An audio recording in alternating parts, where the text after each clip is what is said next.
представитель семьи, путешественников, моряков, финансов, да, очень известный святой.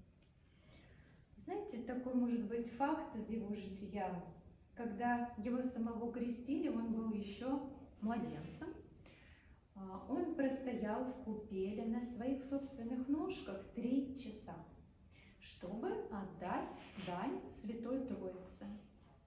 Это было чудом, да, то, что младенец вообще стоять не может, а этот младенец простоял еще и так долго. То есть это сразу говорило о том, что этот ребенок необычный, да, он пришел сюда, на эту землю, с особой миссией служить Богу. В дальнейшем он стал совершать постничество тоже во младенчестве. То есть он отказывался от молока матери по средам и пятницам.